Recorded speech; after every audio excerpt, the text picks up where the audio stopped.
Assalomu alaykum, hurmatli televizor ko'rguvchilar. Yaxshimisilar? Dunyo uyg'ur qurultiyi Tor televiziyasining kunlik xabarlar programmasiga hammanglar xush kelibsizlar. Men riyosatchi Iftixor Abdurashid. Bugun dushanba. Hurmatli ko'rmanlar, tövəndə diqqətinizlər kunlik xabarlar programmamızning tafsilotida bo'lsin. Amerika Tashqi ishlar ministri Antony Blinken 30 avgust majburiy g'oyib bo'lganlar xalqaro kuni munosabati bilan bayonot e'lon qildi. Bayonotda mundaq deyilgan: Bugun biz dunyoning har qaysi joylaridagi majburiy g'oyib qilib o'tish jinoyatining qurbonlarini eslaymiz.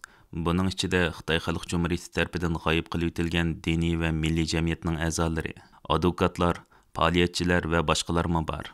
Tashqi ishlar ministri Antony Blinken bayonotining oxirida butun dunyoni birlashib, Xitoy, Rossiya va Suriya qatorliq davlatlar keltirib chiqarayotgan majburiy g'oyib qilib o'tishga xotim berishga, jinoyatchilarni javobgarlikka tortishga, shundaqla hamma insonlarning asos kishilik huquqi va erkinligiga hurmat qilishga chaqirgan. 2010-yildan boshlab har yili 30 avgust kuni diktator hokimiyatlar tomonidan g'oyib qilib o'tilgan insonlar alayda xotirlanadigan bo'lib, Birleşken Devletler Teşkilatı Kişilik Hukukunu Küzetiş Teşkilatı qatorliq xalqaro kişilik huquq tashkilotlari bu vaqtda maxsus bayonot e'lon qilgan. BDT e'lon qilgan bayonotida majburiy g'oyib qilib o'tish jinoyatini sodir qilayotgan hokimiyatlarning g'oyib qilib o'tgan kishilardan boshqa ularning oila tobotlariga og'ir ziyonkashlik qildiganligi eskartilgan. Kişilik hukukunu küzetiş teşkilatı o'zining rasmiy ijtimoiy taratqularida bu vaqtda yozgan bayonot, shuningdek oilasi g'oyib qilib o'tilgan uyg'urlarning guvohlik videolarini tarqatgan. Ular yozmalarida BDT'ning Xitoy hukumati Uyg'urlarga qarata insoniyat qarshi jinoyat sodir qilayotgan bo'lish mumkinligi haqidagi dokladni e'lon qilganiga 2 yil bo'lganligini, ammo Xitoy hukumatining Uyg'ur va boshqa Turkiy musulmonlarga qarshi insoniyatga qarshi jinoyatlarni davomlashtirayotganligini qayta ta'kidlagan. 29 avgust Dunyo uyg'ur qurultiyi va xalqaro hukumatsiz tashkilotlar tomonidan e'lon qilingan birlashma bayonotda Xitoy hukumatining hozirgacha o'zining insoniyat qarshi jinoyatlarini inkor qilish va javobgarlikdan qochish bilan mashg'ul bo'layotganligi, shuning bilan bir vaqtda izchil holda rayon miqyosida begunoh kishilarga ziyonkashlik qilishni keng va sistemalik ijro qilayotganligi, Uyg'urlarga xos madaniyat, diniy e'tiqod va tilni yo'qotishni davom qilayotganligi sharhlangan. Hamda BDT kishilik huquq oliy komissari Volker Türkning o'zi bergan va'dalarini konkret harakatga aylantirish uchun ziyonkashlik uchirg'ichilar, hayot qolganlar va ularning vakillari bilan qarorlik doklad berish yig'ini ichish, yo'qolib ketgan va nohaq tutib qilingan oila a'zolarini izlash hamda ularni erkinlikka chiqarishdagi zarur mexanizmlarni o'rnatish lozimligi o'tirib qo'yilgan edi. BDT kishilik huquq oliy komissari ishxonasining 28 avgust kuni bayonot e'lon qilib, Xitoyning vatanimiz Sharq Turkistonda chatoq qonun siyosatlarini davomli ijro qilayotganligi, uning davlat bexatarlik va terrorlik qarshi turish qonunlarini kishilik huquq nuqtasidan qayta ko'zdan kechirib chiqishini talab qilishi, chet el taratqullari, kishilik huquq organlari va Uyg'ur tadqiqotchilarining davomli inkosini qo'zg'amoqda.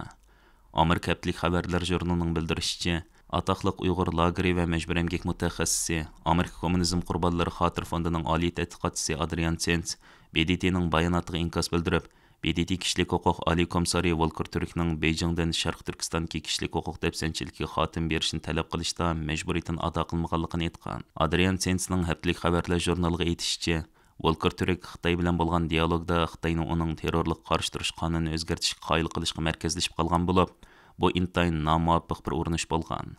Adrian Zenz mundaq degan: Chunki bu yerdagi yadroliq masala Beijingning siyosatlarining har qanday bir mustaqil etnik kimlikni umumyuzlik yo'qotish maqsadida loyilanishi, buningga bildiradigan eng muvofiq inkos qattiq tanqidlash ham Xinjiangni boshqarishni tubdan o'zgartirishni talab qilishdir. Halbuki haftalik xabarlar jurnalining bildirishicha, Xitoy Tashqi ishlar ministrligi bayonotchisi Lin Jian 28 avgust BDTning chaqiriqiga qaytargan inkosida navbatda atalmish Xinjiangning ijtimoiy muqimlik, iqtisodiy taraqqiyotdan bahramon bo'lib, xalqning xushal-xuram yashayotganligi, shundaqla BDTning tarafsizlikni saqlab, davlatlarning egilik huquqi va paketni hurmat qilishini talab qilgan.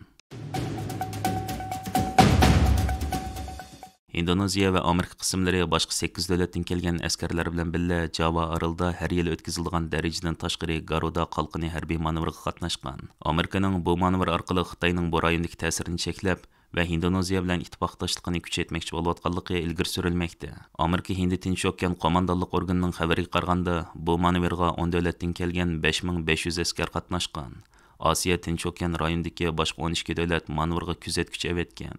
2006 yildan boshlab o'tkazilayotgan darajadan tashqari Garuda qalqini harbiy manevri, quruqliq va havo operatsiyasi, izlash va qutqizish, injenerlik va yuk yetkazishdagi mashqlarni o'z ichiga oladi.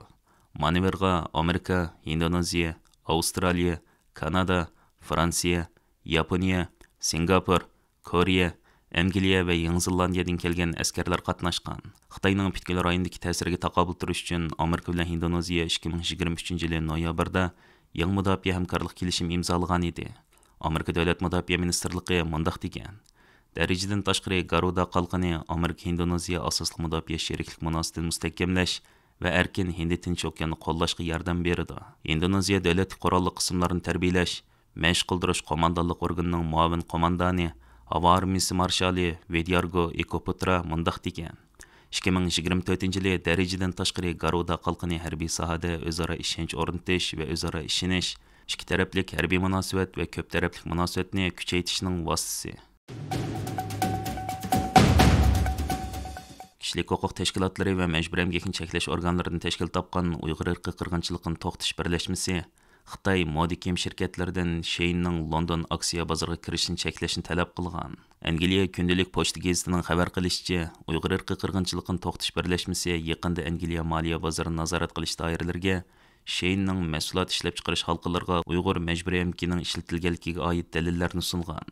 Xabarda aytilishicha, Dunyo Uyg'ur qurultiyi London ishxonasining mudiri Rayma Mahmud xonimning yetakchiligidagi Uyg'ur irqiy qirg'inchiligini to'xtatish birlashmasi Shein guruhining Angliya zamonaviy qullar emgakini cheklash qonuniga xiloflik qilganligi va aksiya bozori nazoratchilarining bu jihatdagi qoida o'lchamlarga amal qilish kerakligini ta'kidlagan. Shundaqla Shein guruhining London aksiya bozorida 50 milliard dollarlik pay cheki tarqatish planini rad qilishini talab qilgan. Kundalik pochta gazetining bildirishicha, Uyg'ur irqiy qirg'inchiligini to'xtatish birlashmasi yo'llagan dokladda Uyg'ur paxtasi bilan majburiy emgakning aloqasi borligiga oid aniq dalillarning mavjudligi Bloombergning 2022-yildagi tajribaxon sinoqlarida Sheinning kiyim-kechaklariga Uyg'ur paxtasi ishlatilganligi oshkorlanganligi ko'rsatilgan. Doklad yana Angliya yuqori sotining qarorlarida bu rayonda ishlab chiqarilgan barliq paxta mahsulotlari majburiy emgakning ta'siriga uchragan deb ko'rsatilganligi eskartilgan. Shein guruhi ilgari o'zlarining majburiy emgakka qat'iy yo'l qo'ymaydiganligini aytgan bo'lsa-mu, ammo o'tgan hafta o'zining ta'minlash zanjiriga oid ikki hodisada ballar emgakining ishlatilganligini e'tirof qilgan hamda ballar emgakiga chetishliq mol ta'minlaguvchilar bilan aloqasini uzganligini e'lon qilgan edi. Lekin Kundalik pochta gazetining bildirishicha, Uyg'ur irqiy qirg'inchiligini to'xtatish birlashmasining advokati Ricardo Gama bizning vakolatchimiz Uyg'ur majburiy emgakiga chetishliq bir shirkatning o'z savdosini kengaytirishda Angliya sarmoya bozoridan foydalanmasligiga kapolatlik qilishini talab qiladi degan. Hurmatli ko'rmanlar, yuqorida diqqatingizga kunlik xabarlar programmamizning tafsilotini sundik. Keyin qitimliq sonimizgacha ko'rishgacha omon bo'lgaysizlar. Stansiyamizning YouTube kanaliga a'zo bo'lishni unutmang. Xayr xo'sh.